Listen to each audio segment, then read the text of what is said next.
Shalom saudara dan kasih Tuhan Yesus Kristus. Pada hari ini ya sangat bahagia ya kita kalau bisa selalu beribadah kepada Tuhan ya.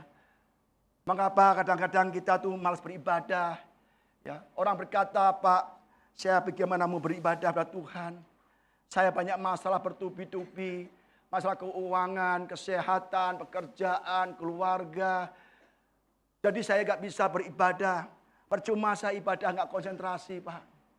Saudara, justru di saat kita ada masalah, apapun yang kita rasakan terlalu berat, justru datang kepada Tuhan Yesus Kristus, beribadah dengan sungguh-sungguh, maka Tuhan akan melihat kesungguhan hati kita, dan Tuhan akan menolong kita, saudara.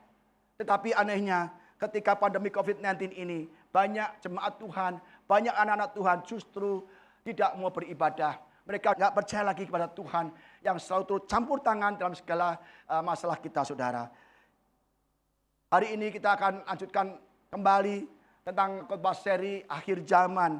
Ya, sekali lagi mungkin yang baru pertama kali hadir tempat ini, saya ulas sedikit bahwa akhir zaman itu akan terjadi. Ya, masa tribulasi 7 tahun, di mana terjadi banyak penyiksaan-penyiksaan. Ada 7 meterai murka Allah, ada 7 meterai sangkakala murka Allah, ada 7 cawan murka Allah. Ditumpahkan, dicurahkan di bumi ini selama 7 tahun bagi orang-orang yang menolak Tuhan Yesus, yang tidak mau bertobat, yang kepala batu, yang keras hati tidak menolak Tuhan. Dan mereka akan mengalami segala siksaan malapetaka yang dahsyat, saudara. Tapi saya percaya jemaat tempat ini, Kiblat of Christ dan semua yang menyaksikan online, saya percaya kalau kita mau sungguh-sungguh percaya Yesus, ikut Yesus, dan tidak ikut dunia, maka kita tidak mengalami masa tribulasi 7 tahun. Kita akan diangkat dalam peristiwa pengangkatan atau kita kenal rapture. Pada hari ini ya kita lanjut, kemarin kita telah bahas mengenai 7 cawan murka Allah dan yang penghukuman yang terakhir. Dan apa yang terjadi setelah kita mengalami 21 murka Allah? Apa yang terjadi di akhir zaman? Kita kasih judul kedatangan Yesus yang kedua kali. The second coming of Jesus Christ. Ya. Banyak orang sering dengar Yesus datang kedua kali. Tapi kita nggak pernah belajar atau membahas tentang kedatangan Yesus kedua kali. Ya. Apa sih Pak artinya kedatangan Yesus yang kedua kali? Ya.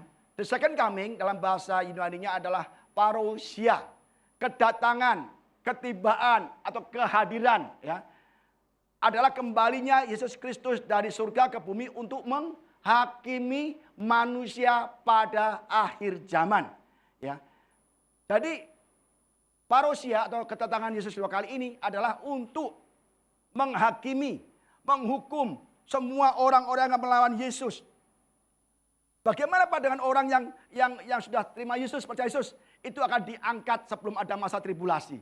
Diangkat, rapture, menyongsong Yesus di angkasa dan ke surga menerima mahkota di sana.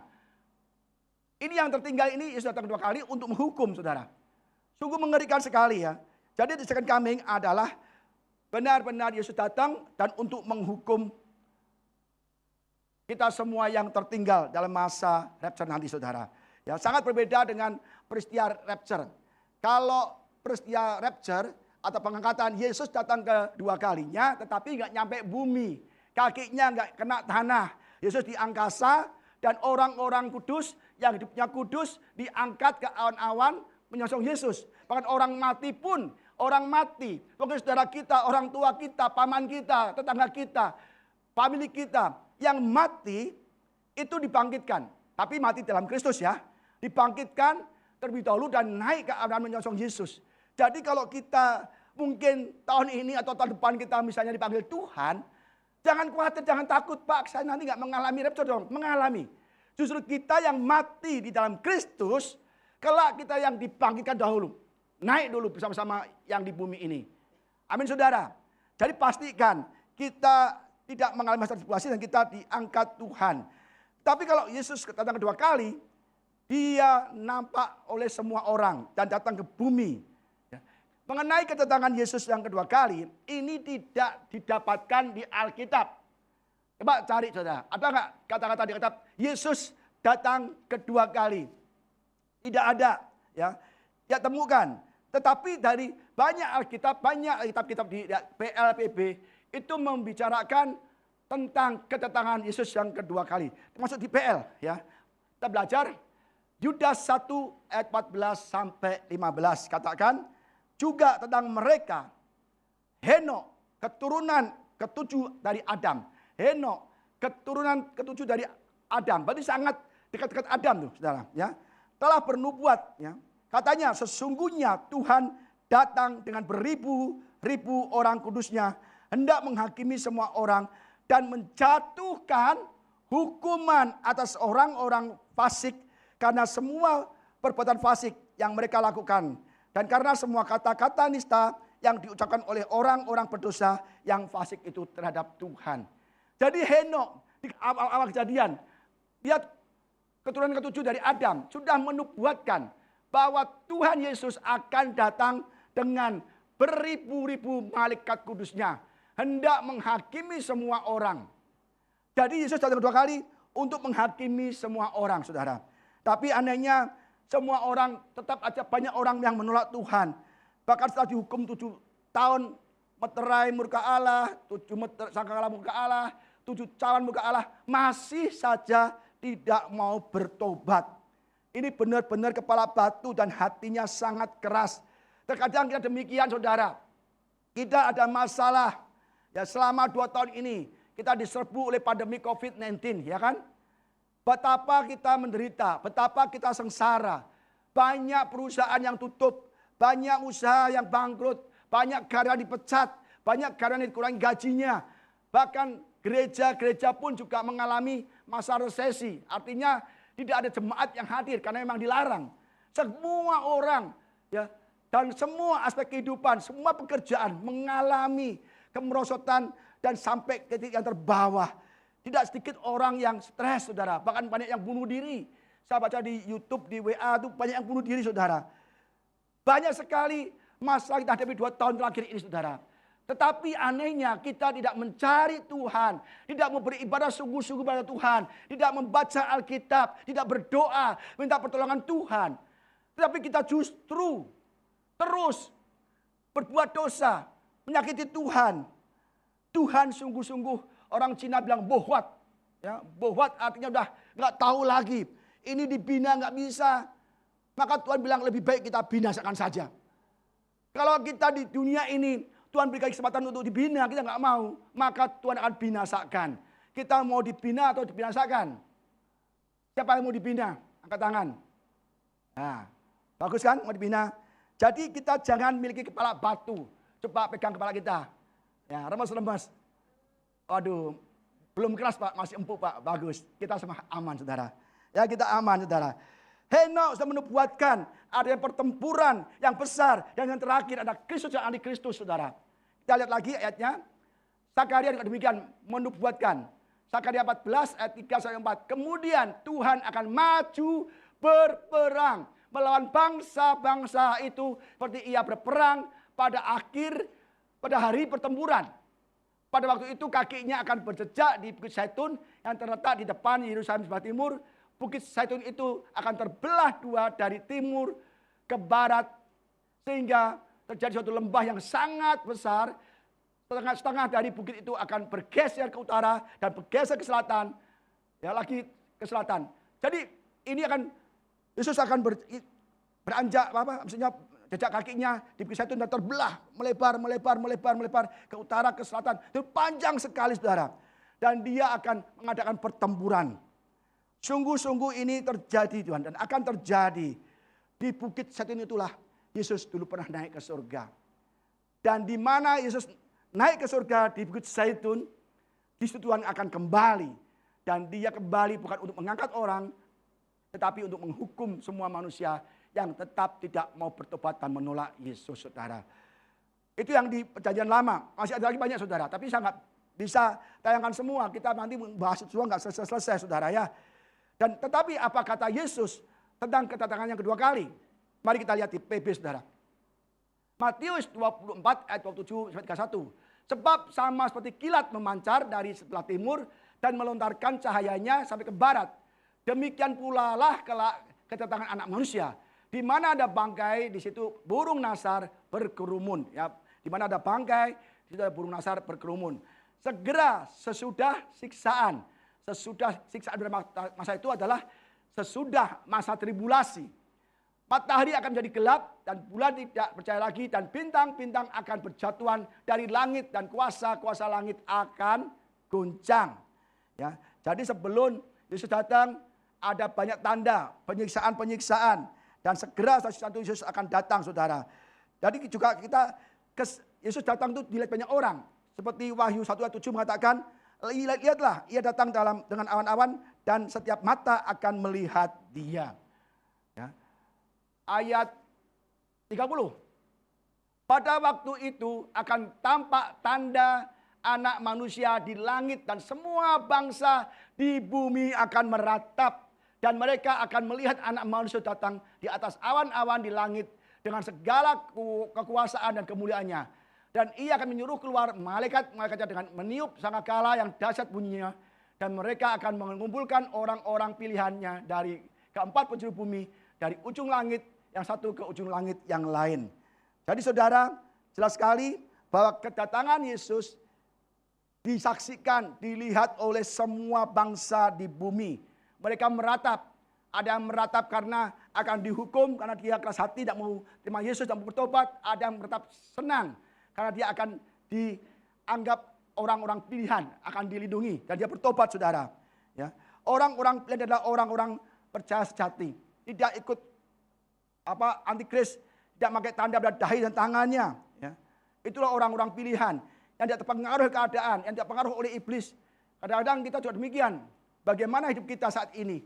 Banyak kita dipengaruhi oleh kondisi, situasi, masalah ekonomi, keuangan, masalah sakit penyakit, warga.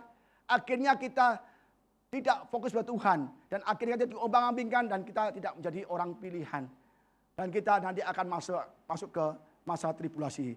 Saudara, kita hati-hati saudara. Memang saya sekarang ini dari September sampai Desember nanti akan khotbahkan mengenai akhir zaman.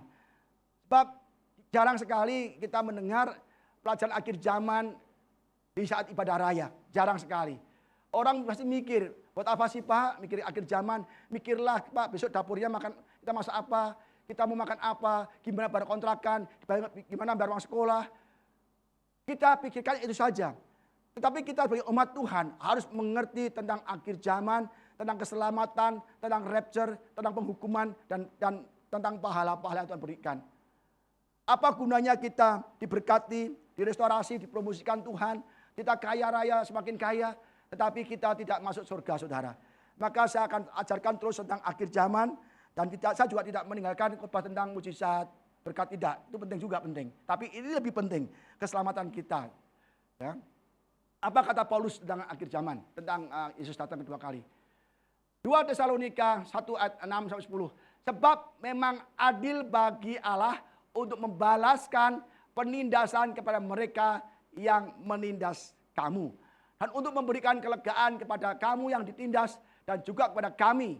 Pada waktu Tuhan Yesus dari dalam surga menyatakan dirinya bersama-sama dengan malaikat-malaikatnya dan dalam kuasanya di dalam api yang menyala-nyala. Jadi Paulus berkata, ya, memang adil bagi Allah ya membalaskan penindasan yang berdosa, yang suka menyiksa orang, itu dibalas sama Tuhan ya. Sebab memang adil bagi Allah untuk membalas penindasan kepada mereka yang menindas kamu. Jadi saudara, semua ada balasannya. Tuhan selalu mencatat setiap orang yang menyerang kita, menyakiti kita, dan kita akan diberi pahala bagi kita yang dianiaya, saudara. Jadi kalau kita dianiaya, ditolak, disingkirkan, ya, disakiti, kita tenang saja. Bahwa kita akan menerima kelegaan yang kekal di surga nanti, saudara. Banyak kita disakiti, kita membalas. Kita tidak usah membalas. Berilah murka Allah, hukuman dari Tuhan untuk menghukum mereka, saudara.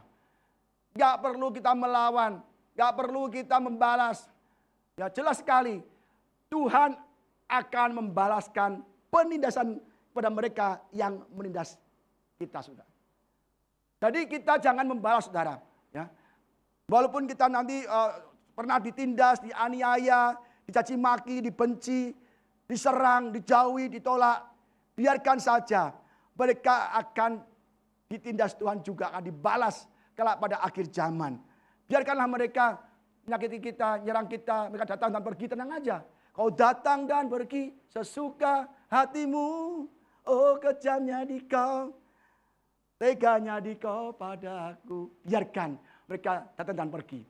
Tuhan akan membalas pada masanya, saudara. Amin, saudara. Ya, dan kita akan diberi kelegaan nanti di surga nanti, saudara. Ayat 8. Dan mengadakan pembalasan terhadap mereka yang tidak mau mengenal Allah dan tidak menaati Injil Yesus Tuhan kita. Jelas, Tuhan akan membalas terhadap mereka yang tidak mau mengenal Allah, yang tidak menaati Injil Yesus. Jadi kita mungkin saat ini di gereja, tubuh kita di gereja, kita bisa rajin beribadah, rajin pelayanan, ya. Tetapi kalau kita tidak mau mentaati Injil Yesus, tidak melakukan firman Tuhan, kita akan dihukum, saudara. Jangan dikira kita di gereja, pelayan Tuhan, bahkan pendeta, itu pasti masuk surga. Tidak. Tidak. Sebab kata Yesus yang empunya surga berkata demikian. Ya. Bukan orang yang berseru-seru kepadaku Tuhan, Tuhan, itu yang masuk ke kerajaan Allah. Tetapi yang melakukan kehendak Bapakku di surga. Jelas, kita mau mungkin MTH, Demin, DTH, semua banyak titel, teologi, kita banyak pelayanan di mana-mana terkenal. Tetapi kalau kita tidak melakukan kehendak Bapa di surga, kita akan dihukum. Ya. Mereka ini akan menjalani hukuman kebinasaan selama-lamanya. Ingat saudara, ini waktunya singkat. Mumpung kita masih hidup. Lakukanlah kehendak Bapa di surga. Lakukanlah Injil Yesus Tuhan kita. Pak, tapi saya malu Pak begini Pak. Tapi saya nanti disakiti orang, nanti saya dicela orang Pak. Tidak apa-apa saudara. Lakukanlah. Nanti ada bedanya. Orang yang mencela, yang menindas kita sama kita sendiri. Mereka tidak masuk ke surga. Mereka akan dibinasakan di api neraka. Dan kita masuk ke surga. Pilih mana? Kita aman di dunia, ya hanya waktu singkat ini. Tapi kita nggak aman, nanti bisa mati, kita masuk neraka. Atau kita mungkin nggak aman di dunia, kita menginjil, kita percaya Injil, melakukan Injil. Tapi untuk selamanya kita di surga. Pilih mana? Kalau saya lebih suka, saya melakukan Injil Tuhan. Memang nggak enak saudara, nggak enak. Kita kalau itu benar tuh nggak enak. Banyak musuhnya. Banyak musuhnya. Di mana-mana kalau itu benar, kita menegur orang, orang itu marah sama kita. Kita tolak, disingkirkan. Padahal kita demi kebaikan, kita negur, kita kasih Injil, kasih saran, ditolak, kita disakiti. Nggak apa-apa, kita pergi ke lain, kita ke orang lain, kasih Injil lagi saudara. Nggak enak, jangankan kita. Yesus kayak apa? Setiap hari dia menyembuhkan yang lumpuh berjalan, yang buta melihat, yang kusat tahir, ya kan? Yang mati pun dibangkitkan. Yang nggak punya makan kasih makan banyak, 5.000 roti, 5.000 orang laki-laki, air jadi anggur. Tuhan Yesus datang ke dunia untuk menolong banyak orang. Semua aspek kehidupan. Ditolong semua. Rumah tangga, keluarga, sakit penyakit, keuangan. Ya kan, semua. Tapi apa balasannya? Ditolak keluarga. Keluarga yang menolak dulu. Ya kan? Terus itu orang dekat sendiri. Orang dekat. Ya. Jadi jangan kaget kalau ada keluarga menolak kita. Jangan kaget. Yesus sudah mengalami dulu. Kedua, pekerjaan. Ya kan? Pekerjaan. Mungkin kita disingkirkan, ya dibegal, maksudnya dihalang-halangi, dicegah buat kita naik, supaya kita jatuh, mereka naik. Kita di mana? Di mana-mana, di teman-teman kita, di gereja sekalipun mungkin. Kita disingkirkan supaya dia naik. Banyak sekali yang kita alami nanti. Yesus sudah baik sekali, berikan kita nyawanya, supaya kita tidak binasa, tapi masuk surga. Tapi orang-orang Farisi, orang-orang Yahudi, justru ngomong apa? Salibkan dia. Salibkan dia. Itu orang-orang pasti masuk neraka semua. Yesus mengalami banyak siksaan untuk kita. Tapi kenapa kita yang ditebus Yesus dengan darah nyawanya, kita hidup seenaknya. Kita kadang-kadang heran saudara. Yesus berikan nyawanya untuk kita supaya kita selamat. Selamat ya. Tidak masuk neraka. Tetapi kita untuk beribadah itu males banget. Berat kaki. Ibadah pun nggak sungguh-sungguh. Nyanyi kagak, tepuk tangan kagak, pelayanan kagak. Apalagi memberi. itu pasti kakak lagi. Padahal ini pekerjaan Tuhan. Tapi kita nggak pernah memperhatikan pekerjaan Tuhan. Nggak pernah menghormati ibadah. Banyak orang ibadah kadang-kadang ya sambil ngobrol, ya hanya untuk ketemu teman, menjual barang. Saudara, jangan lakukan itu saudara. Kita sedang tidak menghargai Tuhan, tidak menghormati Tuhan, tidak bersyukur pada Yesus yang telah mati bagi kita. Ini akhir zaman. Jangan sampai kita menerima penghukuman. Ya. Dijauhkan dari hadirat Tuhan dan dari kemuliaan kekuatannya. Kita akan dilempar ke kebinasaan, ke api neraka, dijauhkan dari Tuhan. Apabila datang pada hari itu untuk dimuliakan di antara orang-orang kudusnya dan untuk dikagumi oleh semua orang yang percaya. Sebab kesaksian yang kami bawa kepadamu telah kamu percayai. Jadi saudara, kita harus hidup yang benar. Ya. Jangan kita terlalu fokus dengan uang, harta, akhirnya kita di luar jalur Tuhan. Kita keluar dari kehendak Tuhan. Melakukan kecurangan-kecurangan, korupsi, pergi ke dukun. Jangan saudara, kebinasaan itu berlangsungnya untuk selama-lamanya. Inilah hukuman yang Tuhan akan berikan untuk orang yang tidak mau taat kepada Yesus. Ya kan? Contohnya gini aja lah, yang simple. Kita bekerja di suatu perusahaan. Kalau kita nggak taat sama bosnya, kira-kira gimana? Naik gaji atau dipecat? Pasti dipecat kan? Makanya tuh di dunia ini ada suatu contoh-contoh kecil. Ya. Kita misalnya dikerja ya kan. Oh saya banyak saudara. Saya dulu pernah kerja ikut orang sering. Semuanya yang saya pernah kerja itu banyak orang korupsi. Banyak orang korupsi. Korupsi uang, korupsi waktu. Banyak sekali. Berkhianat ke bosnya. Bosnya bangkrut dia naik.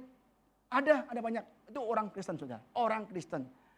Jadi kita harus benar-benar hidup kita jaga supaya kita akan naik ke surga bersama Tuhan dan tidak mengalami penghukuman. Itu tadi kata PL, kata PB, kata Yesus, kata Paulus. Bagaimana dengan kitab Wahyu sendiri? Mari kita belajar kembali kitab Wahyu saudara. Yang kita teruskan. Wahyu 19 ayat 11 sampai 16. Lalu aku melihat surga terbuka. Sesungguhnya ada seekor kuda putih dan ia yang menungganginya bernama yang setia dan yang benar. Ia menghakimi dan berperang dengan adil. Dan matanya bagaikan nyala api dan di atas kepalanya terdapat banyak mahkota. Dan padanya ada tertulis suatu nama yang tidak diketahui seorang pun kecuali ia sendiri. Dan ia memakai jubah yang telah dicelup dalam darah dan namanya ialah Firman Allah. Yang setia dan yang benar adalah Yesus sendiri. Ya. Yohanes di Pulau Patmos ya, diberi penglihatan anak manusia yaitu Yesus ya. Dikatakan di Wahyu 1:14, kepala dan rambutnya putih bagaikan buru yang putih metah dan matanya bagaikan nyala api. Berarti ini adalah Yesus yang menunggang kuda putih yang pakai jubah yang dicelup dalam darah ya saudara. Jadi dia memakai jubah putih yang dicelup dalam darah. Banyak orang mengatakan itu darah dari orang-orang yang dibinasakan di perang yang terakhir. Bukan saudara. Karena Yesus lagi turun, belum memulai peperangan. Akan mulai peperangan. Jadi darah itu adalah darah Yesus sendiri. Ini loh, dulu aku kau salib, engkau curahkan darahku. Ya kan? Itu sebagai bukti. Sekarang aku datang ke dunia untuk mencurahkan darahmu. Jadi banyak tafsiran di kitab Wahyu. Memang kitab Wahyu ini sulit sekali untuk mengerti. Dan setiap orang menafsirkan beda-beda. Ada bilang, Pak itu darah orang yang dibantai semua Pak di masa peperangan. Bukan. Karena Yesus baru turun naik kuda. Dan pakai jubah yang dicelup oleh darah. Jadi belum ada peperangan. Terjadi peperangan belum. Nanti setelah itu baru terjadi darah yang banyak saudara. Dan ini jelas bukan saudara ya. Dan itu di Bukit Zaitun. Dan semua pasukan yang di surga mengikuti dia, mereka menunggang kuda putih dan memakai lenan halus yang putih bersih. Dan dari mulutnya keluarlah sebelah pedang yang tajam yang akan memukul segala bangsa. Dan ia akan mengembalakan mereka dengan gada besi. Dan ia akan memeras anggur dalam kilangan anggur, yaitu kegeraman murka Allah yang maha kuasa.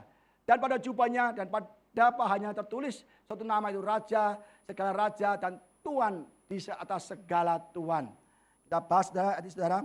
Jelas katakan, ayat 14 katakan bahwa semua pasukan yang di surga mengikuti dia. Para teolog dan komentator mengatakan pasukan yang di surga sebatas hanya malaikat saja. Tetapi kalau kita lihat ya, dengan pakaiannya lenan putih, itu menandakan bahwa orang-orang kuduslah yang juga ikut berperang bersama Yesus. Wahyu 19 ayat 8 mengatakan demikian saudara. Dan kepadanya dikaruniakan supaya memakai kain lenan halus yang berkilau-kilauan dan yang putih bersih. Lenan halus itu adalah perbuatan yang benar dari orang-orang kudus. Jelas, lenan putih adalah perbuatan baik dari orang-orang kudus, orang-orang benar. Jadi saudara, ini pasukan di surga bisa malaikat dan juga bersama-sama dengan orang-orang kudus yang ikut rapture saudara. Wahyu 3 dan ayat 4 mengatakan demikian. Tetapi di Sardis ada beberapa orang yang tidak mencemarkan pakaiannya. Ada orang-orang yang tidak mencemarkan pakaiannya. Mereka akan berjalan dengan aku dalam pakaian putih. Karena mereka adalah layak untuk itu. Jelas sekali ya. Dari ayat tambahan ini bahwa yang berpakaian lenan putih ya, itu adalah orang-orang kudus. Kita semua nanti ikut berperang melawan antikris. Wahyu 14 ayat 19-20. Lalu malaikat itu mengayunkan sabitnya ke atas bumi dan memotong buah pohon anggur di bumi dan melemparkan ke dalam kilangan besar yaitu murka Allah. Dan buah-buah anggur itu dikilang di luar kota. Dan dari kilangan itu mengalir darah tingginya sampai ke kekang kuda dan jauhnya 200 mil. Tadi peperangan katakan secara literal ya. Secara literal katakan nanti akan ada kilangan. Keluar darah orang-orang yang berdosa, yang menolak Tuhan itu dihabis. Semua bangsa-bangsa dikumpulkan dan dihabiskan, dibinasakan. Darahnya itu sampai ke kekang kuda itu sekitar 45 cm. Dan panjangnya itu darah mengalir sampai 200 mil atau 321 km. Jakarta Pemalang itu darah semua. Dan setinggi 45 cm.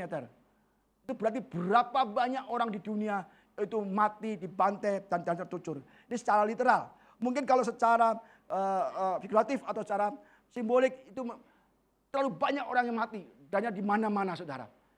Amin saudara. Jadi kita hati-hati. Ini peperangan akhir zaman sangat mengerikan saudara. Mari kita kembali kepada Wahyu 16. Wahyu 16 ayat 12 sampai 16. Ya. Ini yang pernah kita bahas tahun ke-6. Dan malaikat yang ke-6 menumpahkan cawanya ke atas sungai yang besar, sungai Efrat. Lalu keringlah airnya supaya siaplah jalan bagi raja-raja yang datang dari timur. Dan aku melihat dari mulut naga dan dari mulut binatang dan dari mulut nabi palsu itu keluar 3 roh yang najis yang merupakan menyerupai kata saudara. Di kembali yang kemarin ya bagaimana prosesnya pertempuran nanti di Armageddon. Nah, ternyata Tuhan sedang rencanakan mengeringkan sungai Efrat yang memisahkan antara barat dan timur.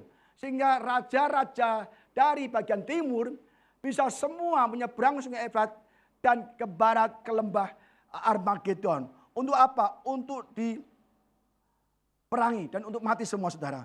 Jadi Tuhan sedang merencanakan supaya ada jalan bagi raja-raja.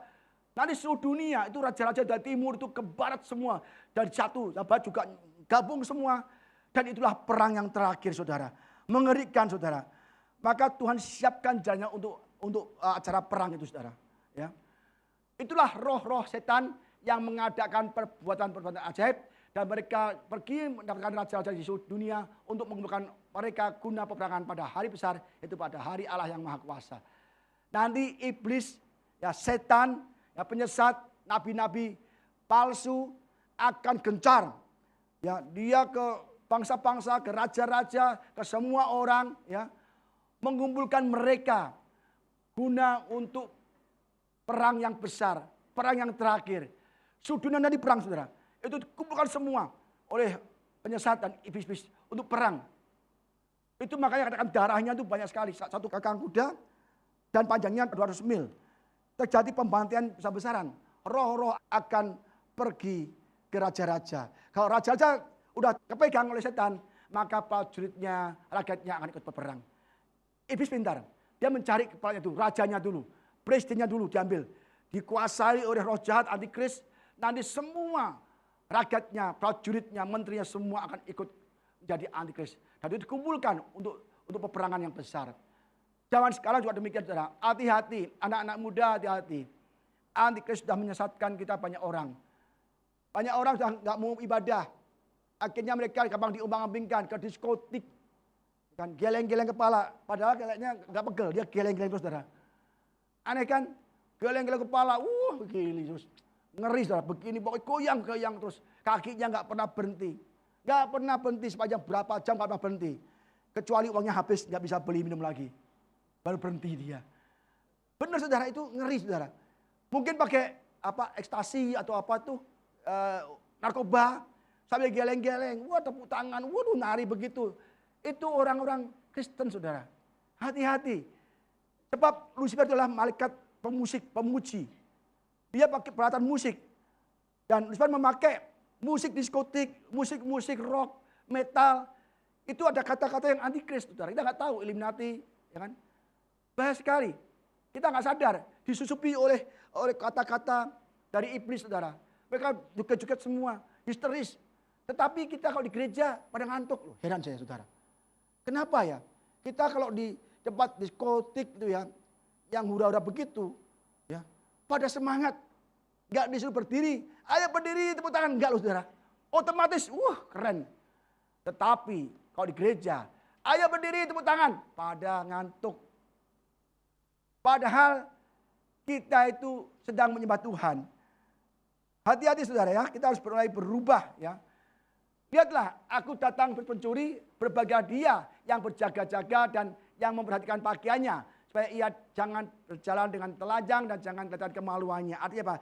Kita jangan sampai dapat Tuhan tanpa pakaian kemuliaan, tanpa pakaian kebenaran. Kita akan dihukum. Lalu ia mengumpulkan mereka di tempat yang dalam bahasa Ibrani disebut Armageddon. Jadi iblis, setan pada akhir zaman nanti akan mengumpulkan raja-raja, presiden-presiden, orang-orang top, ya, untuk dikumpulkan dalam peperangan. Saat ini si iblis sudah bergerak, sedang mencari anak-anak Tuhan untuk dimenangkan bagi mereka, saudara. Dan kita yang lemah, yang tidak rajin ibadah, yang tidak pernah berdoa, tidak pernah baca Alkitab, kita mudah sekali untuk disesatkan. Maka kita nanti akan celaka, saudara. Inilah lembah Armageddon, the Valley of Armageddon, ya, dari timur, ya, dari Mount Carmel. Ya. Nanti tahun depan kita November, ya, Pak Richard mau organize, ya, kita akan berangkat ke Israel. Ya. Tahun lalu nggak bisa karena ada COVID-19 kan. Nah, tahun depan kita November kita akan ke sana dan kita akan melihat bagaimana luasnya lembah Armageddon. Nanti semuanya darah, semuanya banyak orang-orang mati, raja-raja, panglima-panglima semua mati, saudara. Ya. Jadi kita ke Israel bukan karena kita ingin diselamatkan, bukan. Orang ke Israel belum tentu tidak selamat. Yang penting kita hanya ziarah. Ini loh, Yesus pernah di sini. Ini loh perang Armageddon, ini loh Gunung Sinai. Jadi hanya sekedar ziarah. Kita belajar mana sih Sinai, mana sih Sungai Yordan, itu aja. Tapi keselamatan ada pada diri kita sendiri. Kalau kita percaya Yesus, sungguh-sungguh, maka kita diselamatkan, saudara. Amin, saudara, ya. Mari kita anak-anak muda ambil bagianlah, kita ambil bagian. Nah, disinilah, saudara, semua akan dikumpulkan raja-raja, ya, panglima-panglima perang, orang petinggi-petinggi, semua rakyat dikumpulkan, pasukan-pasukan dikumpulkan. Dan di sini Tuhan akan matikan semua. Ada teolog mengatakan mungkin mereka akan diberantakan, akan saling membunuh. Jadi Tuhan tidak membunuh mereka, enggak. Kata teolog katanya kenapa? Mereka akan seperti ketika Yosafat diserang oleh 3 bani, Amon, Moab, dan Meunim, ya, pegunungan Sir. Diserang kan? Ada bujang, Pak Yosafat, Pak Raja, Tuanku Raja, kita diserang oleh 3 bangsa yang besar. Kita tidak mungkin menang, nggak mungkin kita bisa menang dari mereka. Apa kata Yosafat? Kita tidak bisa mungkin menang. Tetapi Tuhan yang dahsyat. Akhirnya Yosafat kumpulkan semua rakyatnya untuk berdoa bersama. Ketika berdoa ada satu orang katakan, Pak Yosafat, Rajaku Yosafat, jangan takut, jangan gentar dengan laskar yang besar itu. Karena bukan engkau yang berperang, tapi Tuhan yang berperang. Keren saudara. Akhirnya apa? Mereka kumpul di En-Gedi, ya, bangsa Moab, Amon dan orang-orang Mesir, ya, Meunim, kumpul di En-Gedi. Mereka dibuat Tuhan saling membunuh. Saling membunuh. Kalau perang masih kalah Yosafat. Yaudah kalah. Mereka dibuat saling membunuh. Akhirnya apa? Yosafat maju ke medan perang. Tidak pakai apa-apa, pakai nafi di perang. Nyanyi aja. Nyanyi Hosana, Hosana, kira-kira gitu saudara. Puji Tuhan. Di barisan perangnya depan, memuji semua penyembah. Sampai ke medan perang, dilihat semua orang mati. Tidak ada satupun yang hidup. Dibuat perang. Dibuat berantem sendiri. Lah mungkin terjadi demikian juga. Kumpul bangsa-bangsa, negara-negara dikumpulkan. Dan Tuhan rubah itu. Frekuensi otaknya tuh. Lihat orang kayak musuh. Tusuk-tusukan sendiri, bunuh-bunuh sendiri. Dan semua akan mati saudara. Mengerikan. Jadi kita kalau diserang orang, jangan khawatir. Ya. Jika ada orang sepakat berkumpul, ya, menyerang kita tenang aja. Tenang aja. Kita diserang masih kalah. Banyak orang sepakat nih, kumpul-kumpul. Udah serang aja. Kita tenang aja. Akhirnya apa? Tuhan, kita diserang orang. Kita dihancurkan. Gereja diserang orang Tuhan. Doa saja. Mereka yang berkumpul sepakat, Tuhan akan buat mereka saling berantem. Saling menjatuhkan. Dan mereka akan terpisah satu dengan yang lain. Jadi apapun yang kita alami, diserang oleh banyak masalah, keuangan. Pak, saya masalah keuangan, Pak. Belum saya masalah keuangan, masalah keluarga. Belum masalah keluarga, masalah anak, masalah pekerjaan, masalah ini itu, Pak. Aduh kok kayaknya itu berat hidup. Kita tuh orang Kristen loh, Pak. Kerja kok berat banget. Hidup kok aneh. Ada masalah ini itu. Kayak itu, hidup ini kayaknya nggak ada Tuhan loh, Pak. Kok masalahnya banyak aja. Nggak cuma satu. Banyak masalah yang datang bersamaan, Pak. Saudara, datang dari Tuhan. Maka segala masalah yang kita hadapi, Tuhanlah yang berperang untuk kita. Amin saudara. Saya mengalami berkali-kali. Berkali-kali. Masalah sih berganti. Khususnya keuangan. Paling sering saudara. Paling sering. Tetapi kita berdoa Tuhan ini banyak tagihan Tuhan. Tagihan ini. Semua Tuhan. Kita lihat akun kita, rekening kita. Kok cuma 5.000 gitu. Mana mungkin Tuhan. Tetapi kita berdoa. Sering kita, rekening kita 0. Sering. Enggak 0 mungkin ya, hampir 0. Tetapi saudara, banyak tagihan datang. Apa yang kita lakukan? Kita berdoa. Berdoa. Bagi Ibu Ida, itu paling gencar doanya. Paling dia berapi-api. Berdoa. Tenang saja. Tuhan kita, Tuhan yang memiliki bumi. Langit dan segala isinya di bumi ini. Emas peraknya Tuhan. Kita minta kepada Bapa dan surga yang kaya. Pasti diberikan. Akhirnya benar. Kita berdoa. Itu ada aja. Pas datang satu tagihan. Pas persis itu dapat. Ada lagi dapat itu. Itu selalu ada. Mungkin nggak terlalu berlebihan banyak. Tapi pas ada terus. Tuhan itu baik saudara. Kalau kita baik sama dia. Ya dong. Sekarang gini. Misalnya. Kira-kira kalau ada orang gak kenal kita, gak dekat kita, atau mungkin yang sedang musuh kita, datang ke kita. Pak, bisa gak saya minta uang dong? Berapa? 1 juta aja. Kira-kira kasih gak? Enggak dikasih. Kalau orang itu dekat sama kita, ya, baik sama kita, perhatian sama kita, teman kita dekat kita, dan kita tahu hidup dia, ya, soalnya kita udah akrab banget. Aduh, berapa? 1 juta, ini gotiau. Benar. Tuhan demikian, jangankan apa yang kita perlukan, anaknya pun diberikan.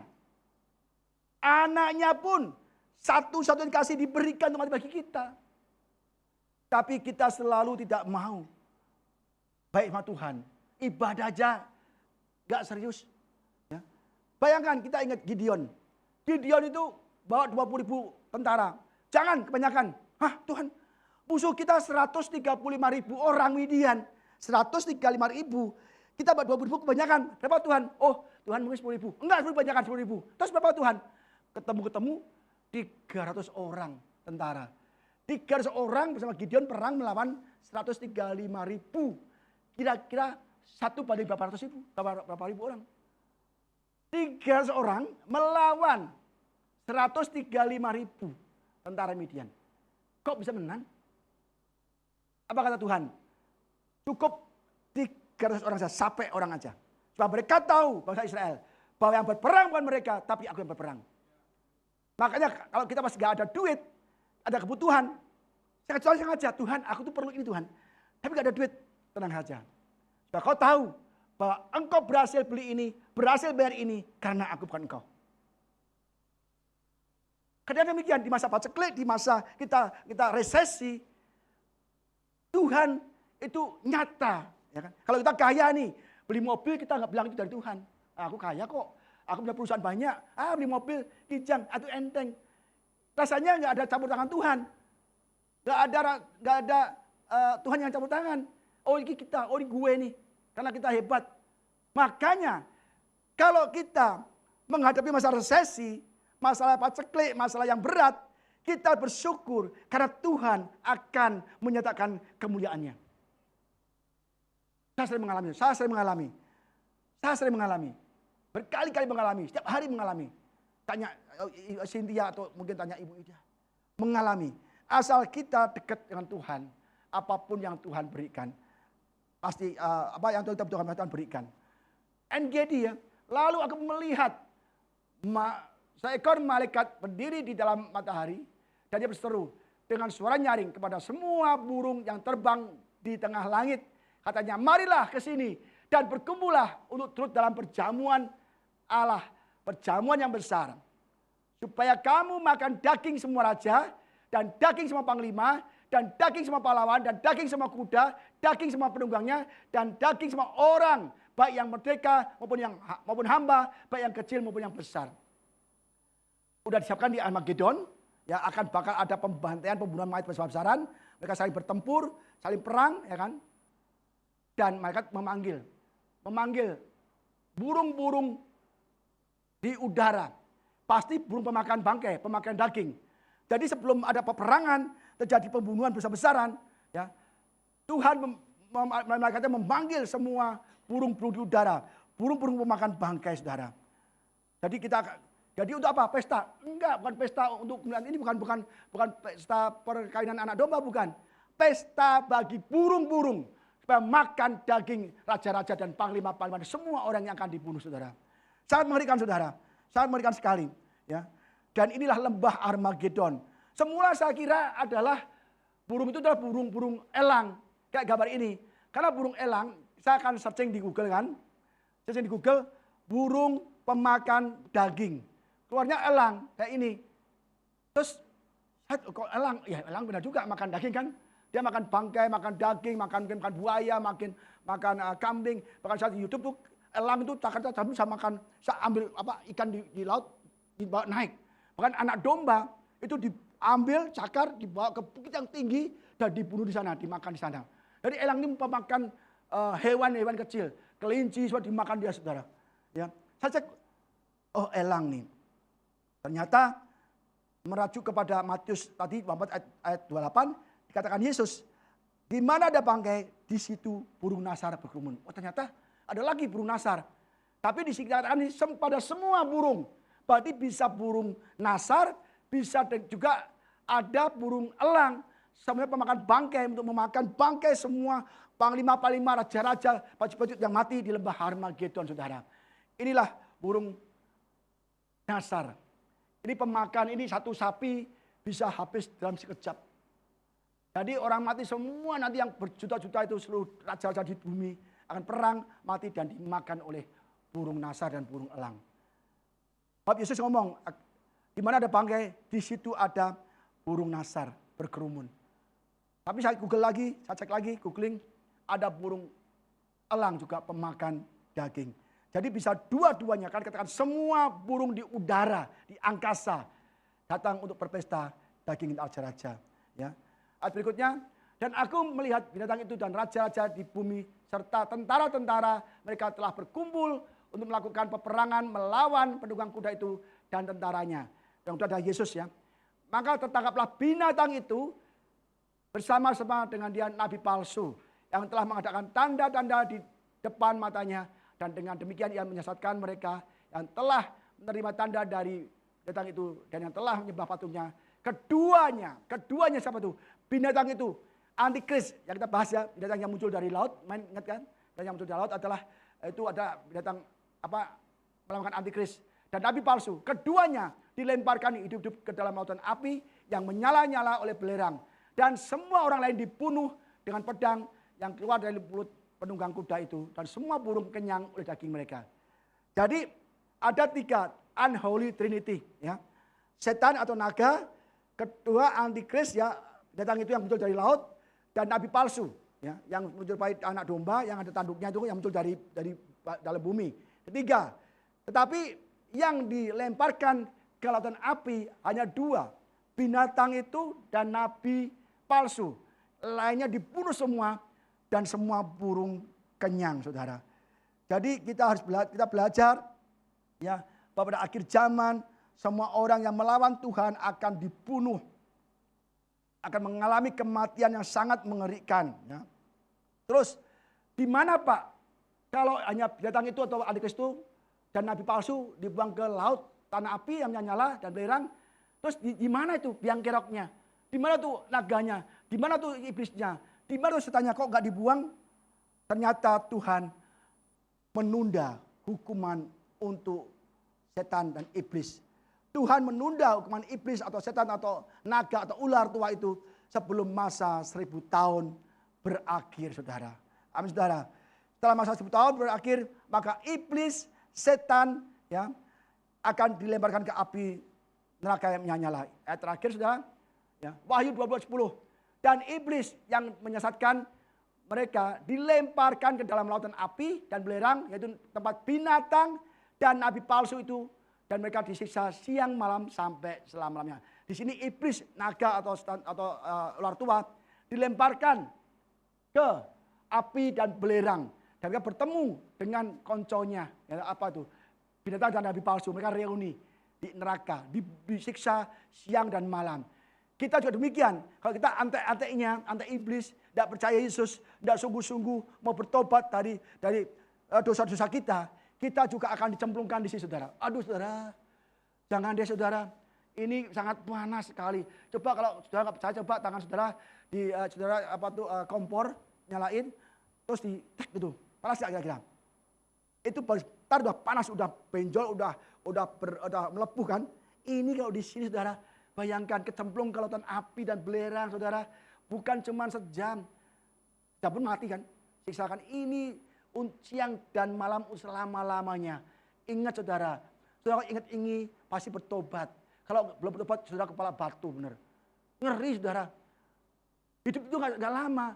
Kalau sampai nanti bisa masuk sini selama-lamanya, aduh. Kita kena lilin aja, aduh panasnya pernah pegang korek tuh ya, menyalain lilin. Karena koreknya kecil kan. Apinya ke sini kan, itu kecil aja nggak langsung kena apinya, itu bisa melepuh sakitnya 5 hari. Baru aku tusuk jarum, aku pencet lagi keluar airnya, melepuh lagi, tusuk jarum lagi. Lah ini kalau saudara di sini selama-lamanya, aduh, saya kasihan saudara. Jadi saudara harus ngerti kebenaran firman Tuhan, hidup yang benar, cinta Tuhan, ibadah sungguh-sungguh, melakukan firman Tuhan, jangan urusin orang lain lah. Mereka mau menyerang kita, menyakiti kita, nolak kita. Udah tenang aja. Berdoa sungguh-sungguh. Nanti saudara akan mendapat pahala, kelegaan di surga. Bersama Yesus Tuhan. Aduh, saudara. Amin, saudara. Jadi makanya saya selalu khotbah ini supaya saudara sadar. Gak selalu berkat. Mau berkat tapi masuk neraka. Kan enggak juga kan. Kalau kita cari Tuhan sungguh-sungguh, berkat udah pasti mengikuti kita. Kalau kita berkat, justru Tuhan menjauh dari kita. Berkat dikejar, malah menjauh. Kalau kita kejar Tuhan, sumber berkat.